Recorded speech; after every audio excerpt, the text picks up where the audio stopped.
What is yoga? What is real classic yoga? What does it mean?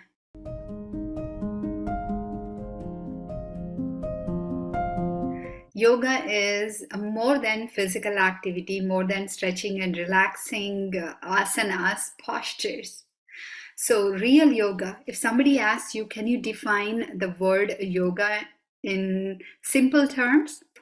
In one word, yoga means balance, equanimity, clarity, and completeness. Yoga is self inspired discipline. Yoga is restraining the activity of the mind. Sutra 1.2 says, Yogas chitta vritti nirodha. Yogas chitta vritti nirodha. Chitta means mind, vritti means disturbance.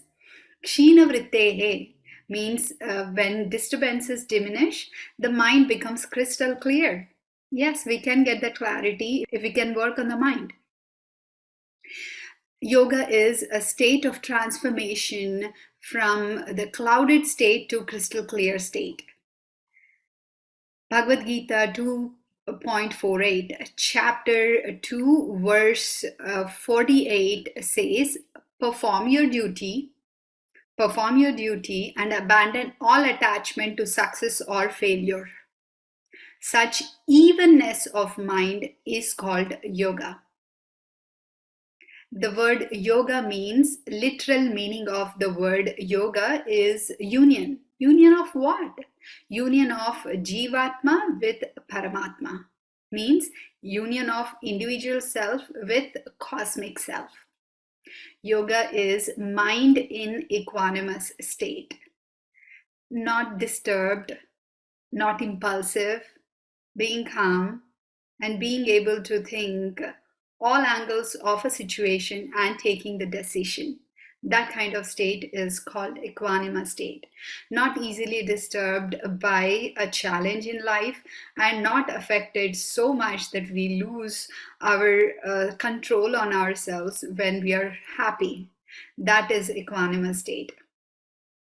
Yoga helps us to gain something that we did not have before, like clarity, patience, compassion, emotional intelligence to boost our bottom line performance.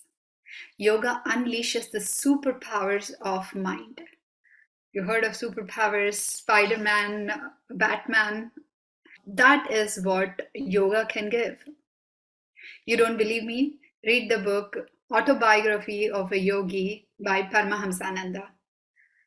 You will see so many miracles that happened because yogis have attained those superpowers called siddhis.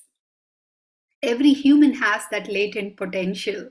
We all can invoke and evoke those superpowers using yoga. I'm not asking you to become a person with superpowers, but what I'm saying is with yoga, all these are possible. But yoga also warns, Yoga Sutras, they warn us, especially the chapter which is Vibhuti-pada, it tells us that don't go after siddhis because that will make you egoistic and then you will forget the ultimate purpose of life. So these superpowers, they can blossom with yoga is what I'm trying to say. When we understand these principles, all the principles of real yoga, we can empower self and unleash the potential. In my yoga sessions, I start with a mini union of breathing with awareness while watching the inner calm within us, within self. That union of mind, breath, and self, that union, that mini union is yoga. So complete classic yoga describes an 8-step process called Ashtanga yoga for experiencing this ultimate union, which involves training the body, the mind, and the emotions, and adding the knowledge that is required to bring in that equanimity and the clarity. Yoga knowledge practice is not limited to 1 hour per day. Practice 24 hours is what my teacher said. Every moment is for abhyasa, practice, and vairagya, detachment from mind's creations of misery, suffering, temptations. Yoga is more than physical activity.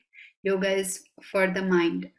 Some notes are from Dr. Sriram Sarvottam's lecture, and also my collection from Yoga Sutra study that I've been doing for the past 15 years. I've been in this yoga path of yoga. My name is Nalini Om. I'm a professor of biology and mind yoga teacher. I've enjoyed sharing these meanings of real yoga. Like and share this video and share with those who practice yoga and who are interested on this path. Let me know what topics you would like to hear me talk about and share with you. Subscribe to my channel.